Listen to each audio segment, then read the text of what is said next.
Good afternoon, everyone. I see people are still coming into our meeting, so I'm going to give us another 30 seconds and then we'll launch.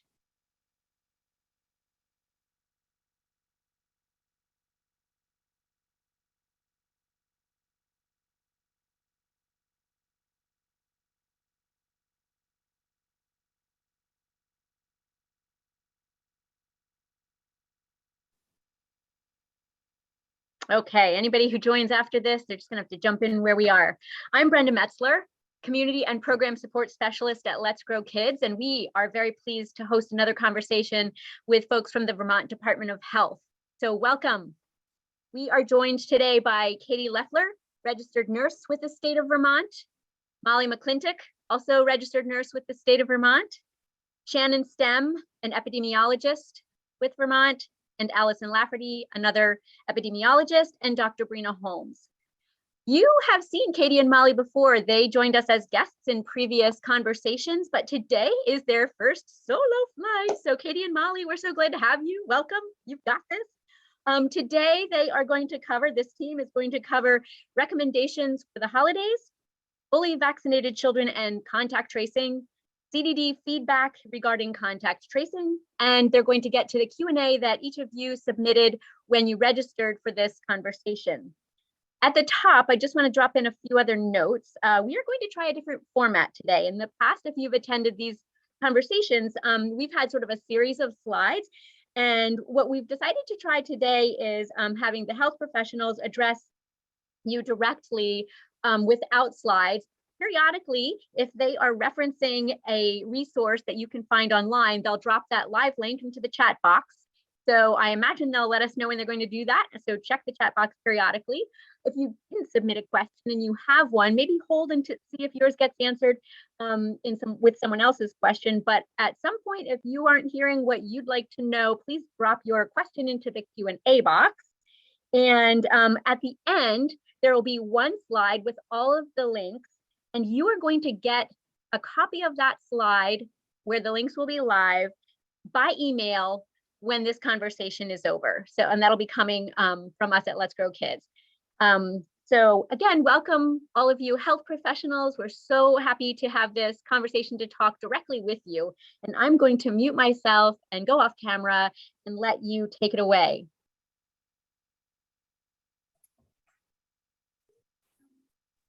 Hello, everybody. I just had to unmute myself. Great introduction. So the only thing I'm going to say before we get started is just a reminder that these are recommendations as things stand today. And we all know during COVID, things change frequently and rapidly. So always referencing the links that we're sending to you guys so that you guys have the most up-to-date information. And then also just to keep in mind that after this webinar, we are asking for ideas for future webinars if you have any topics, COVID related or otherwise that you'd like us to cover.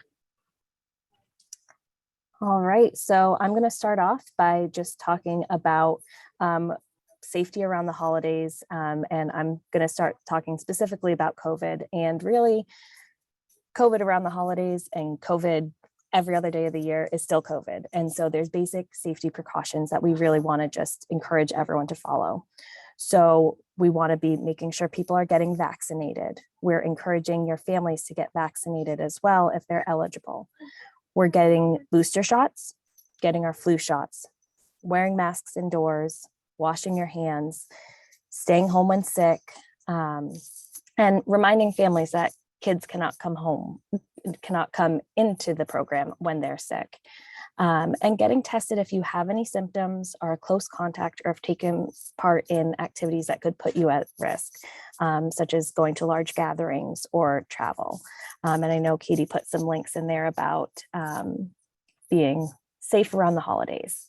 And we know how trusted you all are with the families that you work with, and that they really look to you for guidance in a lot of areas. And so if people are coming to you asking about how they can stay safe this holiday season with their gatherings, we have a couple points that you can share with them. The first is having the talk before you go, asking the people at the gathering you're going to, are they vaccinated? And just remembering that the more people at a gathering are vaccinated, the safer it's going to be. That being said, we still don't want huge crowds, so keeping gatherings small, staying home if you have any symptoms at all. And then we're also recommending people get tested before you gather and also 5 to 7 days after. Even if you're fully vaccinated, even if you don't have any symptoms, it still is just a good way to protect yourself and others. And we also just want to acknowledge, we saw the case counts go up around Thanksgiving, and we do see that cases tend to go up around the holidays as people are gathering more. So there are very likely going to be some cases for contact tracing that will affect some of you. And so we just want to remind you of the resources available on the Vermont Department of Health website, which Katy's going to share in the chat. And they will help you with navigating contact tracing. It's important to remember that a positive case doesn't mean that everyone was exposed or that everyone will become positive. So when we pair good basic precautions like masking, hand washing, testing, vaccinating, and keeping kids home when sick, when we combine that with contact tracing, it can really help to keep your program safe and keep your program open, even if there is a positive case identified.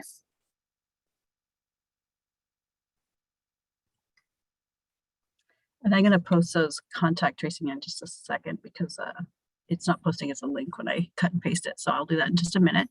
And just moving on. So we're going to move on to some tips that aren't specifically COVID related. Just thinking that, if we, as it gets colder, and we want to remind everyone that COVID-19, flu, common colds are all caused by exposure to viruses, not things like exposure to cold air and wet feet, things like that. So viruses are more common in the winter, in part because of the air being recirculated in a closed environment, and we're all inside a lot more often in the winter. So just a reminder, get those kids outside, spend time outside in the fresh air, reduces the rebreathing of the germs and reduces the chances of spreading the virus. And then of course, reminding families to stay home when they're sick. And then some other standard holiday safety tips. So just to share with your families that you work with, using power strips with built-in circuit breakers, avoiding putting too many plugs into one electrical outlet, keeping cords out of the way or behind furniture, and then inserting those electrical covers into unused outlets.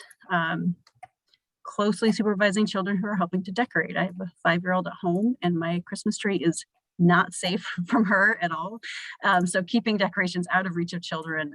A rule of thumb is, any object that can fit through a toilet paper tube can obstruct the airway of a child. So just reminding to keep those small objects out of their hands, and selecting toys to suit the age and the abilities and skills and interest levels of the intended child. So sturdy construction, and things like tightly secured eyes and noses and all those little tiny parts to toys. And for children under 8, avoiding toys that have sharp edges and points. And we bring this up just to put it in perspective, the importance of safe toys. In 2019, there were 14 deaths and over 220,000 injuries of children under 14 that were related directly to toys. And most of those were falling off of riding toys and things like that. And a kind of a simple, fun way to remind families about the biggest threats to young children around the holidays are the 4 Fs. So food, fires, freeway, and falls. All right. And so we're going to move on to the next section about fully vaccinating children and contact tracing. And this is just a brief touch base, as there's going to be some changes to contact tracing for those of you who have children in your program who are 5 years old and getting vaccinated. And so this is just the reminder that if you have a child age 5 or older who is 2 weeks out from their second vaccine, they are considered fully vaccinated. So because of that, if they're identified as a close contact, they will no longer need to quarantine if they do not have symptoms. We still recommend that they get tested if they're a close contact, even without symptoms, 5 to 7 days after exposure. If they do have symptoms, they should stay home and get tested. Okay, and we received some feedback from the CDD about contact tracing, and we wanted to share a few of these questions and concerns with you guys because I'm sure they are the same issues that you have questions about.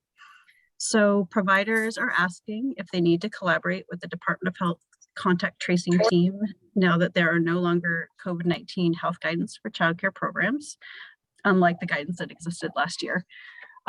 So although there's no longer an executive order, at this time the governor does reference contact tracing as an important tool in the fight against COVID. And as such, we urge everyone to cooperate with the contact tracers.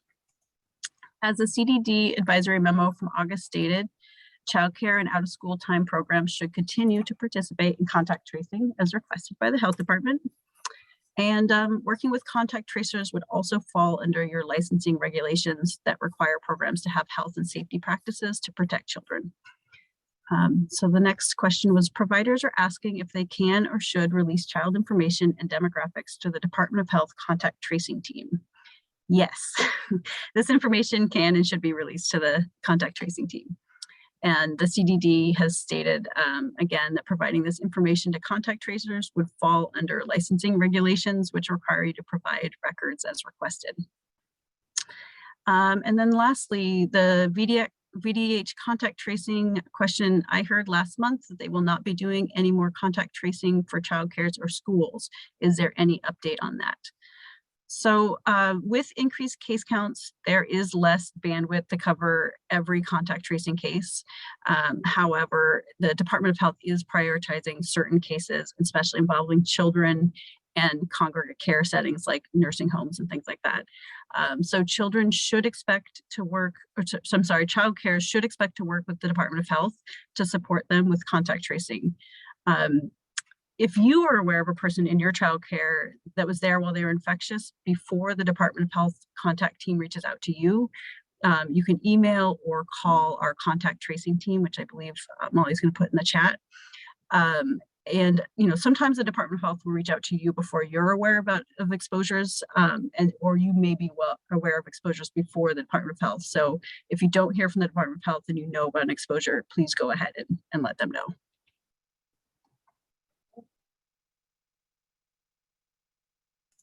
Always forget to unmute.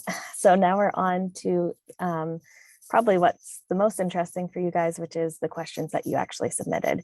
And we just want to, again, provide that disclaimer that with these questions, the landscape of COVID is very frequently changing. It can be very confusing. We will do our very best to answer these questions, but it's with the information that we have today. And we want to make sure that you are aware as things change. If you go to the health department website, if you look at the links we sent you, those are going to be kept most up to date. So we can give you the answers for today, but it's really important to stay up to date with those, those resources that we're providing, as that's going to have the most up to date as things change. So the first question is, if a provider travels out of state, are you recommending that they get a COVID test when they return? So with the expiration of the executive order, Vermont no longer has any travel restrictions for traveling within the US. However, we do advise people get vaccinated and boosted before traveling and stay home if sick. Before and after travel. If you're sick, stay home. And we also recommend that people get tested 5 to 7 days after high-risk activities, and travel can be considered a high-risk activity. And we just also want to remind you that if anyone is traveling internationally, the CDC does provide guidance which needs to be followed, and Katie just put that in the chat for anyone that may affect. Okay, are there instances where a rapid at-home test is allowed, or should we continue to rely only on PCR tests? So there are a few types of tests that you may be seeing your families using, rapid antigen tests, PCR tests, or RT-LAMP tests. All are allowable, but you should consult the COVID-19 follow-up testing guide on the Department of Health website to see if there are any further steps that need to be taken after testing. More details also about the types of tests and what they do and how they work, and all the differences between them can be found on the Department of Health's website as well under the COVID-19 testing page, which Molly's posting the links to. And just another reminder that the COVID landscape, it changes frequently, and the health department websites are the best places to find up-to-date information. We can only tell you what's true for today and what's happening right now. So especially with these testing guidelines, you really want to be checking the resources for the most up-to-date information. All right. With home antigen testing being made free for families with health insurance, and therefore probably more families using the home antigen tests, how should we early childhood programs handle a positive result on a home antigen test? Is a confirmation PCR needed? You do not need to retest. A positive test, regardless of the type of test, is positive, and isolation and quarantining should begin. No follow-up tests are needed to confirm. And once again, the follow-up testing guide that Katie just referenced, it's in the chat. It's really helpful for just really breaking down each test and what you should do depending on the results. But the biggest thing is no follow-up needed. It is positive. Okay, along the same lines, should we wait to contact trace and or quarantine until the positive is confirmed by a PCR test, or should we contact trace and quarantine immediately based on the home test results? You should initiate contact tracing after any type of positive test. A follow-up confirmation of a PCR test is not needed. For any questions on contact tracing, again, the Department of Health web page includes a section on handling a suspected or confirmed case of COVID-19 in childcare. What progress is being made on test to stay for childcare? So the CDD made the following statement on test to stay for childcare. At this time, schools with a public pre-K attached to them can extend their test to stay program to include that student population. The state, through CDD, is developing a parallel, simplified program for private childcare centers, and will share details on this program in the new year. Unfortunately, that's all we're privy to. We really don't have any details beyond that. What is being done to ensure that childcare programs have access to home tests to give out to families who need them? So again, CDD is working on a plan to ensure that there's access to the antigen tests for programs and families and other home tests, but we don't know the details of these plans right now. We'll definitely let you know when and if we do. Will the addition of the new variant change any recommendations, and should it affect program practices? Not to our knowledge. Regardless of the variant of COVID, the standard mitigation measures continue to be our greatest defense. So hand washing, masking indoors, staying home when sick, testing and getting vaccinated and boosted will remain vital. If there are any changes to the recommendations, the health department will communicate those. And again, it will be on the website. So just keeping a close eye on that.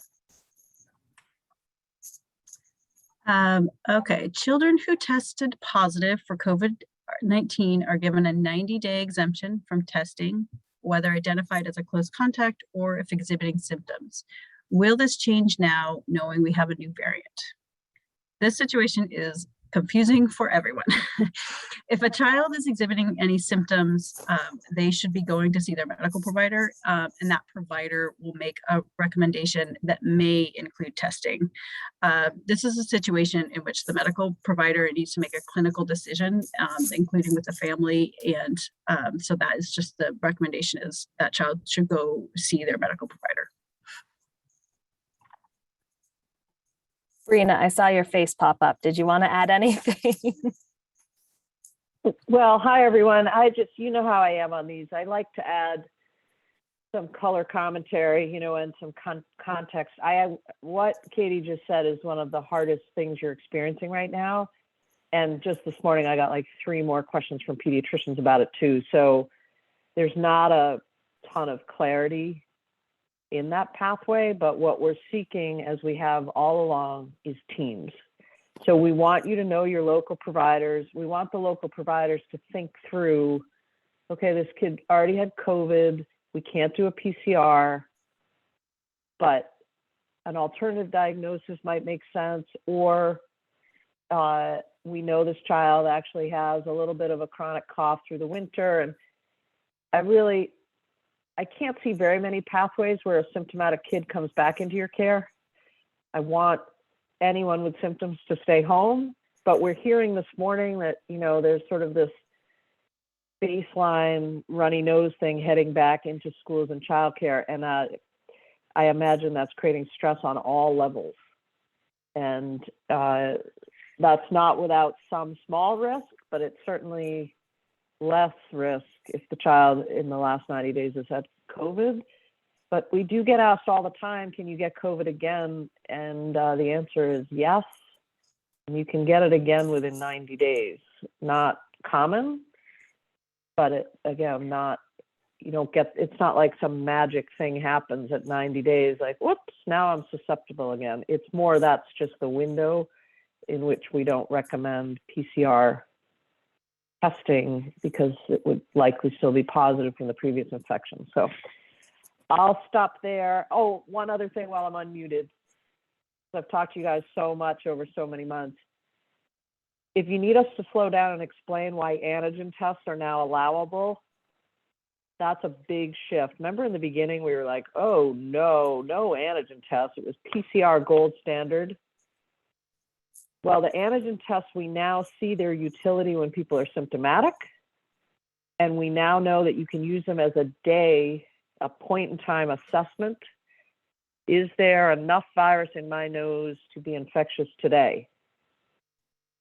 That's all the antigen test tells you when you're not symptomatic. And that's why serial antigen tests are needed if you're testing yourself, like in the Test to Stay program that we'll be able to tell you more about as the weeks go on. So antigen tests are back in, they're in good favor now. And I just really acknowledge we talked for months about how they weren't gold standard. So this is a shift for all of us. I just wanted to quickly draw people's attention also to Allison's response about the positive test resulting in closure of a classroom or center. So Allison responded that the Department of Health does not recommend the closure of a classroom or center. They indicate who should quarantine, and then the center has to determine what's operationally feasible for them. And to add to Breena, just from also acknowledge that antigen tests are, my understanding is that they're more accurate with widespread community COVID. And so that's what we're experiencing right now as well. All right. So, we just got a request to repeat the comment about closing classrooms. And it was that Vermont Department of Health does not recommend the closure of a classroom or center. We indicate who should quarantine, and then the center determines what is operationally feasible. All right. So the next question is, any new recommendations around allowing parents to enter our building while COVID rates are so high? For instance, when the positivity rates are over 6%, childcare should exclude parents from buildings and all staff should mask or something similar. So programs are encouraged to have a clearly communicated COVID-19 safety policy. Our recommendation is that standard safety measures like masking, hand washing, vaccinating, staying home and sick should be in place, and that should be regardless of the positivity rate. I just want to quickly acknowledge the chat here too. Andrea Sambrook had a comment, and I think we probably might want to just address that after the Q&A because it looks like it might be a little more conversation with epidemiology. And then Andrea also said, can you repeat the allowance of a rapid test versus PCR for symptomatic people? And are you asking, so what we had said earlier was that an antigen test and a PCR test, if you get a positive for either one, that is just considered a positive and you do not need a follow-up PCR test. I'm not sure if that's what you would need clarification on, but any positive is considered a positive, and then you would follow after that. You don't need any follow-up confirmation. Okay. Yeah, I feel like I made this, there's more questions here, Katie, so I made this more confusing. Symptomatic people can use antigen tests at home and positives are positive. So Molly and Katie have said that 3 times now, and that's really important. That grid, I wish we had it on a slide, but the link earlier in the chat is paramount for understanding this. So I'll just, maybe we could send it out to you as a PDF too, or as a link, because it's all of the questions I answer are based on reading that grid. But you can also use an antigen test at home if you're not symptomatic to just know that moment in time that morning if you can go forth. Like if you're going to go visit an elderly person and you just want to know, I wonder what my status is this moment. There's utility to antigen tests in that setting, but you have to do it serially over many days to get yourself, if you're doing it in the context of having been exposed to the virus. And that's what test to stay is. So there's lots of reasons to use antigen tests, not just symptomatic. And really quickly, just Lindsay had asked, is an antigen test different than a rapid home test? The reason why we are specifying antigen and not just saying home test is there's more than one kind of home test. The RT LAMP test is also a home PCR test, is my understanding. I might be a little bit wrong, and I hope Epi will step in if I'm saying anything incorrectly. So when we say antigen test, that is a type of rapid home test. And there are other types that are PCR as well. Okay, I'm going to get back to the Q&A here. So Head Starts are requiring masks for all children 24 months and older. Any anticipated concerns for children masking while playing outside? So the biggest concern for wearing masks while playing outside are actually the risks they face because of winter clothing. So facial coverings, scarves, buffs, turtle furs, masks, all of these things may pose a possible danger while climbing on equipment and playing. Being aware of the risks of these items that they pose in consideration with the type of play and the age of the student. So it's kind of more of a mechanical risk in nature, not necessarily about the ventilation risks. I mean, we're seeing all sorts of children playing sports while wearing masks and things like that. So it's more just about being aware of injury. Why hasn't the governor mandated masking for all child care workers? So in his press conferences, the governor has stated he feels mandates would not be effective at this time, but he is encouraging all Vermonters to wear masks while indoors. And although it may not be mandated by the state, individual programs can make a policy requiring masking. Additionally, in the August COVID-19 advisory memo, CDD stated, due to the fact that the population of children in childcare and out-of-school time care is generally not yet eligible for vaccination, programs should require universal masking for all children and staff when indoors. Okay, COVID rates for children 0 to 5. I hear they have one of the highest COVID rates in the state. So the current rate for children's ages 0 to 5 is about 80 cases per 10,000 people. Over the past few weeks, we've seen the cases for the 0 to 5 age group trending upwards, and all the cases for the 6 to 11 are trending downward. This is actually success. It indicates success. The vaccines are making a difference as more 6 to 11-year-olds are able to get their vaccinations. It's not surprising to see higher rates considering that this age group is unvaccinated. There's also increased community spread, and there's a great deal more testing happening right now, including people and children without symptoms. So we're seeing those rates increasing. Doctors continue to write notes to permit sick children to return to our care following their negative COVID test. Our policy is exclusion when ill, but parents push back because once they have a negative COVID test, their doctors are telling them their children can return. How can child care providers work with doctors and nurses to ensure we are giving consistent information to all the parents? So this is definitely a tricky one. And one of the important things to stress with parents is that negative for COVID does not mean negative for illness. And we're trying to keep all the illnesses out of the program, not just COVID. So having a policy in place and clearly communicating it with parents around expectations for any illnesses is really vital. That being said, symptoms for exclusion are really tricky in this age group. You know, we all know they can have a runny nose for what seems like the entire winter. So being able to clearly communicate and create a foundation of trust with parents is a key. It's really hard to exclude a child from care if parents aren't reporting the same symptoms, especially if they get an okay to return from the pediatrician and you as the provider don't agree. So talking to the parents, is this a baseline symptom they've been having for weeks at home, or is it a new or worsening symptom? And we want to be looking for sudden changes in symptoms, that full facial crust, increased need for wiping, lethargy, something new and different are cause for exclusion and possibly testing.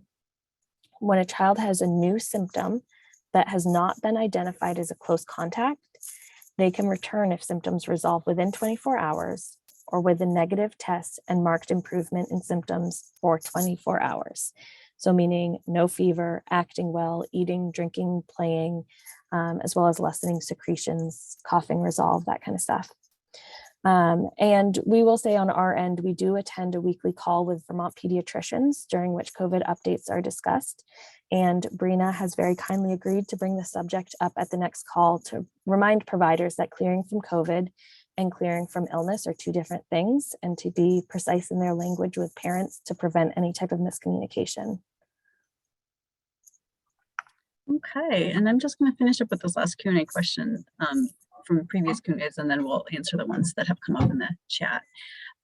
So this last one, close contacts, vaccinated teachers as close contacts, how to keep employees from getting major anxiety regarding COVID and exposure. So we all know COVID anxiety is real. Nothing we can say is going to take it away completely. Fully vaccinated individuals, especially if they have had their boosters, have a much lower chance of getting COVID. And those who do test positive when fully vaccinated are getting much less sick. Data has shown that of our fully vaccinated population, only about 2% are getting COVID.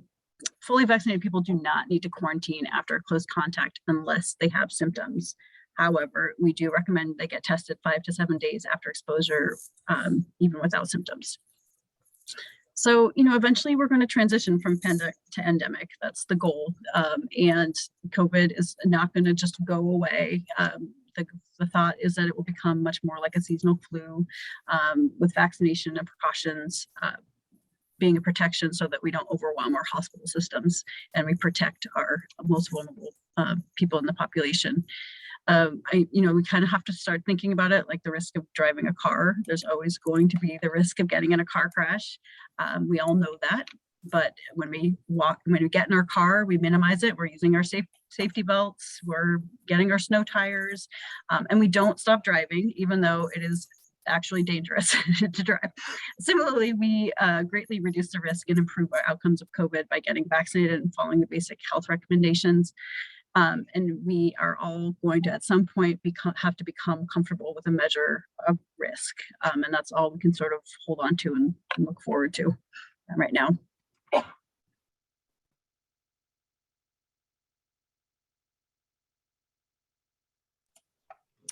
So that is the end of the pre-submitted questions. And before you take it over, I'm going to take the prerogative of being one of the hosts to put my face on here for a moment, because I just want to thank you so much. The answers today you've offered have been so helpful.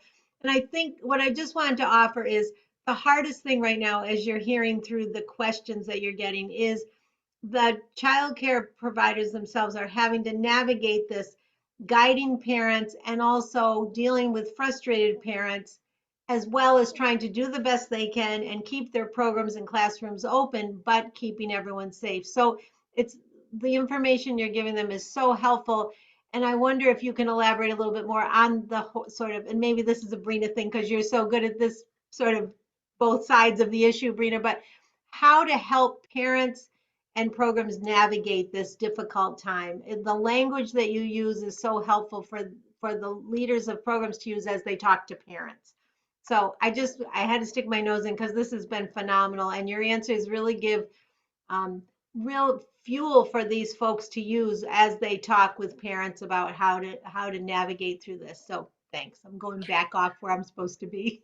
One thing just off the cuff, encouraging, and hopefully they're already doing this, is using the Department of Health website information as sort of, when you're talking to parents, just saying like, this is what the Department of Health is saying about keeping children out with illness, and not having it be sort of the onus on the child care provider, but more just saying, this is what the Department of Health is saying right now.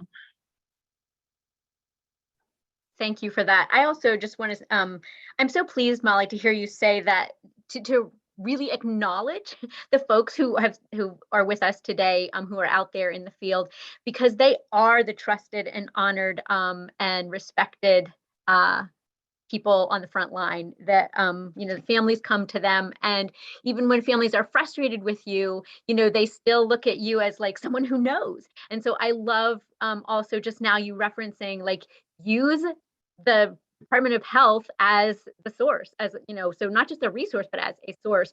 And I'm seeing there are a number of questions in the incoming box that get at people wanting to be a resource for families. And so, who's going to pay for these self-tests? Is insurance going to cover it? Are they going to be free? Are they going to be available in programs, et cetera? Can you speak to those questions? So it's somewhat of a work in progress.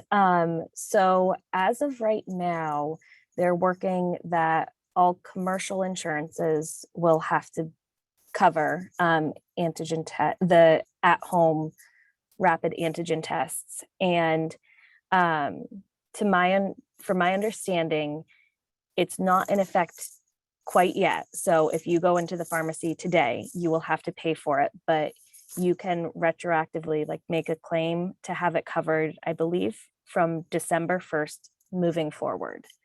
My understanding is that as of right now, Medicaid is not required to cover it, but that they are working on that. I could be wrong on that, but I believe that's my understanding. No, that's correct. Well, Allison's come on camera, so we should take that opportunity. I just got off a call with the commissioner. He also said there's a supply chain problem. So let's just acknowledge that, as always. It will recover though, and hopefully at the beginning of the year we'll have adequate supply, but just hoping to not overpromise here. I want to just point out one of the questions, which is, wondering if the state, through the CDD or otherwise, will be providing antigen tests, if there's anything in the pipeline. Like, do you know anything about that? Is that even a thought? So my understanding is they are thinking of that is in discussion. Okay. I really can't speak to anything more than it's in discussion, and that's one of the hopefully coming in the new year answers. Great. Yeah, thank you. It is a goal of the state to move towards more antigen testing because it's really much easier for people, a quicker response.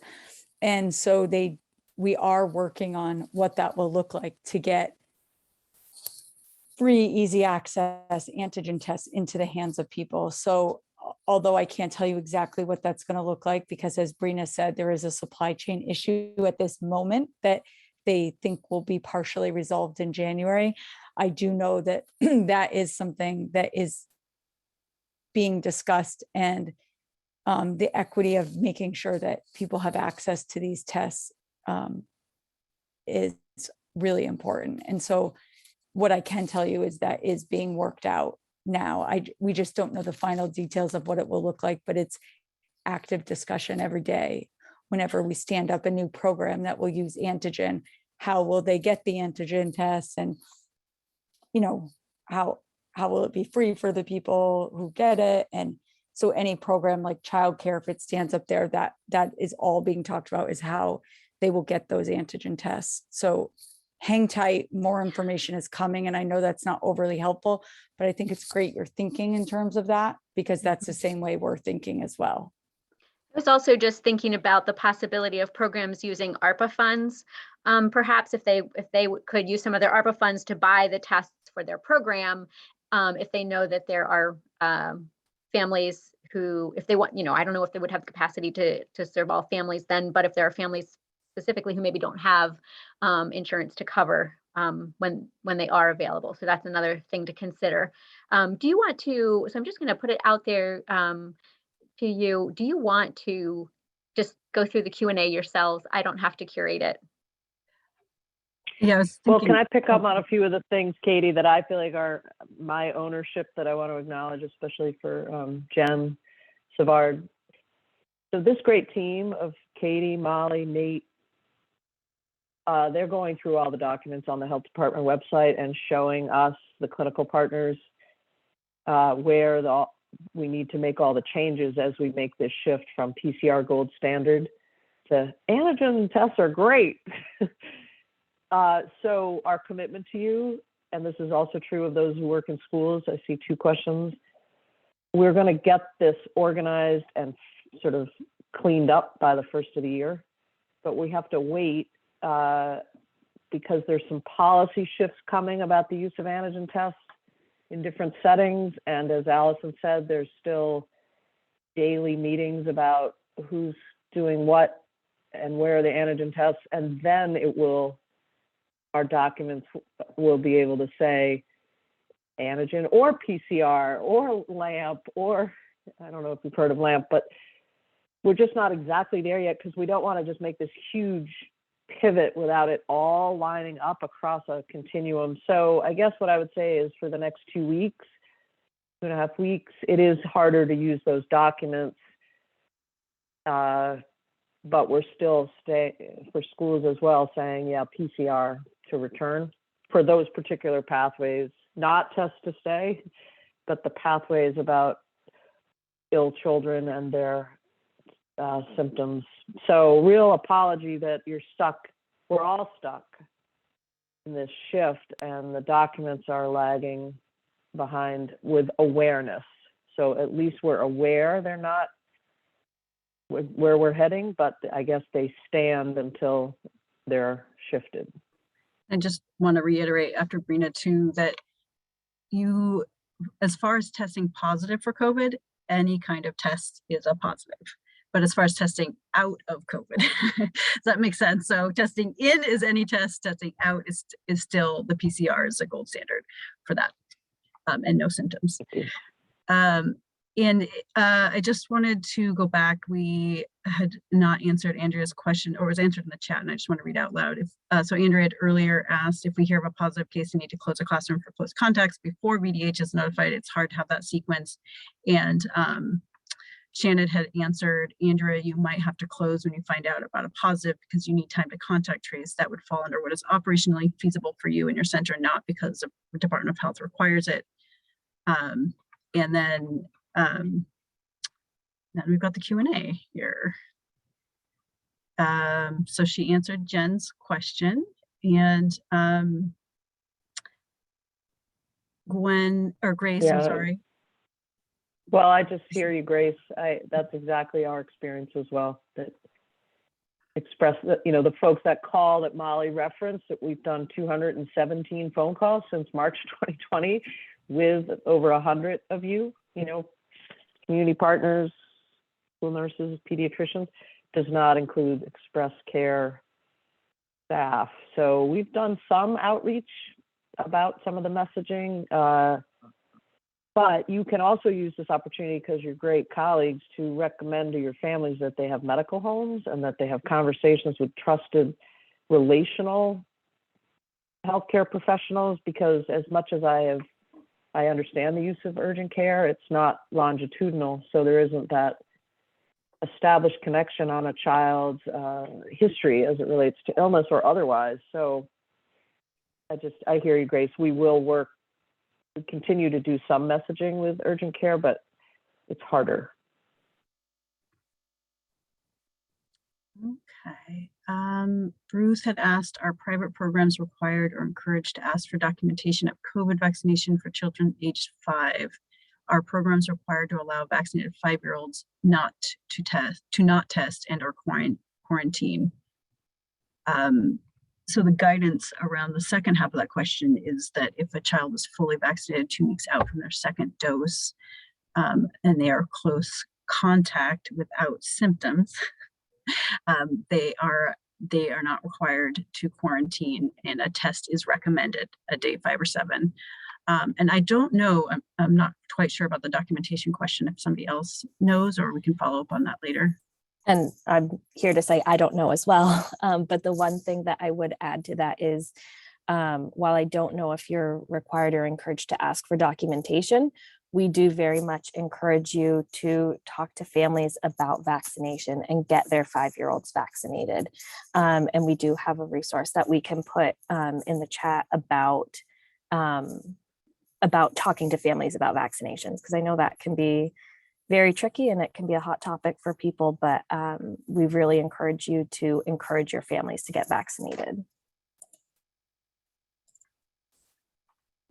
Okay, let's see.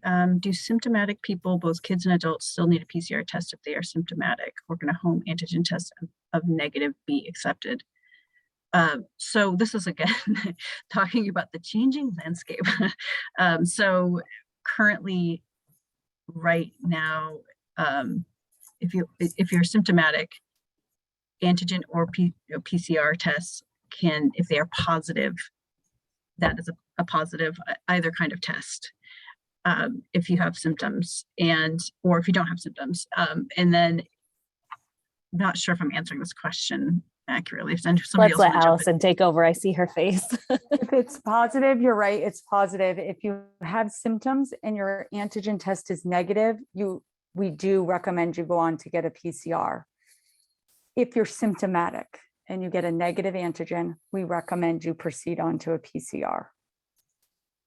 And that's in that testing chart, that testing algorithm, because I know this can be a lot to remember. So Breena mentioned that earlier, that testing chart, and I think you linked it in the chart. It explains that all out, whether you have symptoms or don't have symptoms and which type of test. So I think that will be a handy chart for those type of questions. It's a great question though.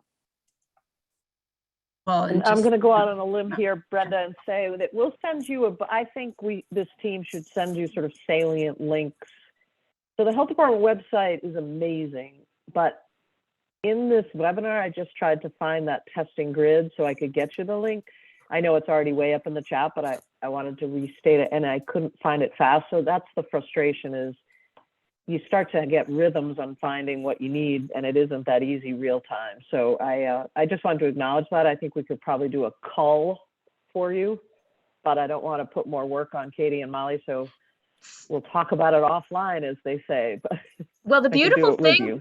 Breena, is that they already gave us a 1-pager with all the links, and we are going to share that with every participant who's here. So they are ahead of the game. Forget about the chat. Yes, forget about the chat. Yeah, I like a good document, but Nate likes a good link. Takes all types to make the world go round, right? So I have one other question that came in to us after we had sent you the list, which I'll just ask now. And I think it's really around people who are trying to set up their own version maybe of how to test on test to stay programs, since there hasn't been one for early childhood yet. So the question that came in was, how do test to stay programs work in public schools as folks are thinking about their childcare programs, because they're wondering what staffing, what technology, and what documentation is required to do this with fidelity. And maybe it's a moot point because I know you guys are working on that, some version of that for childcare, but in the meantime, folks are looking for a little guidance. I think the program, I wouldn't get hung up on what it looks like in the elementary school, I can tell you, but I don't think it will look like that for childcare. What it looks like in elementary school is the school administers the test to stay test, and they use a forum called Simple Report, the nurse or whoever administers the test, and it gets reported automatically to the health department. Parents can also have access to those reports. However, I wouldn't take that to mean that that's what it will be in childcare. So I want to make that clear. I don't think it will necessarily look the same. So that's helpful. Thank you. I think it's also important to note that if it's a system that childcare wouldn't even have access to, then it's really, it's not something that they can tap into. So hold on, as we've said with many things today, hold on, so something hard. is coming. Something is in development. And then I see one other question in the Q&A yet, and I'll let you guys tackle that. And then we have just a few minutes to wrap up. Well, so can I just acknowledge, I think I botched something in the Q&A. So Grace asked if we're going to be doing all these home antigen tests, does that mean the data, the health department data about COVID in communities might not be accurate? And she is correct. So what I wrote back to her, but it didn't go, it might have gone in the wrong path. The health department and others, we are pushing very hard that if you do a home test and it's positive, you got to enter those results into a link on the website, which might be on the link document that Molly and Katie have already provided. But I still want to acknowledge that humans aren't always closing the loop on that. So Grace, as always, is out front on a lot of our thinking. And that is going to be interesting as we continue to follow case counts and look at our communities. The accuracy may be off by the frequency of home antigen tests. Again, I heard Katie mention it minutes ago, like as we head into endemic, checking the website every day for how many cases in your community will be less of a thing, maybe. Recognizing it might not represent the full extent of the virus. That's helpful. And there's another question here from Kristen. What if we cover both ECE and school age? Are we going to have to follow both and different protocol? Please tell me we can choose one. So currently, Test to Stay, I'm thinking she's talking about Test to Stay, it's down to pre-K in pre-Ks that are attached to a school, but not in childcare centers, as you guys I'm sure have heard. And I don't know that we know what that will look like. I think I'm answering the question correctly, that we don't know in those centers that are not attached to schools what Test to Stay might consist of. So I don't know that we can give you an answer on both and different.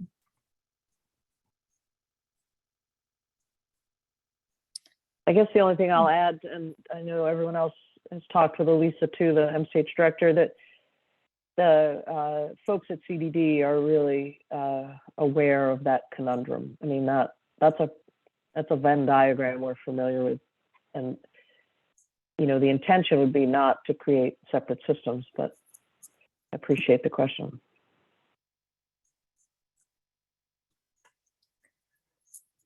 And then Ruth had wanted to clarify her earlier question, saying that programs have been told they could not require proof of test results, but I hope we will be able to require families of 5-year-olds to provide documentation of full vaccination status to not have to quarantine and test after exposure to a positive case.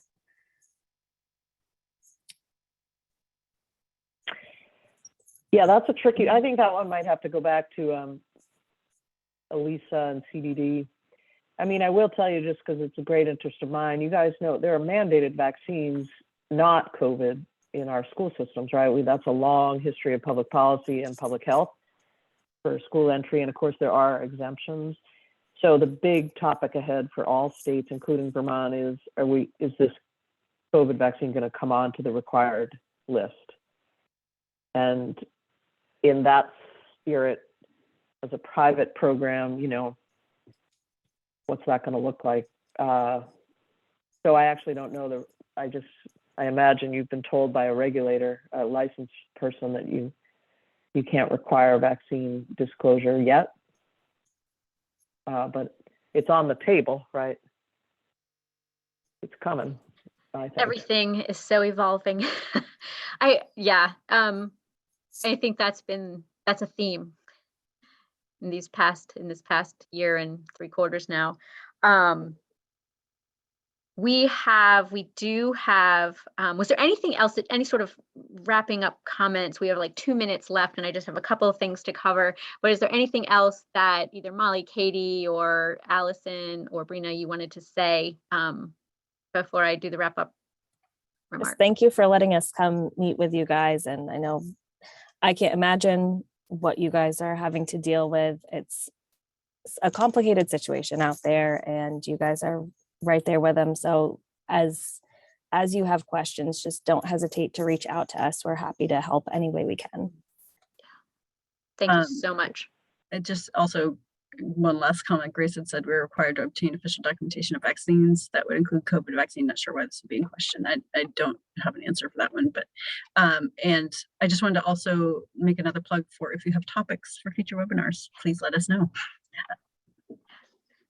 Yeah, you just said one of the things I always like to plug. So you can reach out directly to the Vermont Department of Health. You can also email Let's Grow Kids, and you can sign up for our next conversation. We haven't set a date for it yet, but we're going to continue these conversations, and your questions are welcome.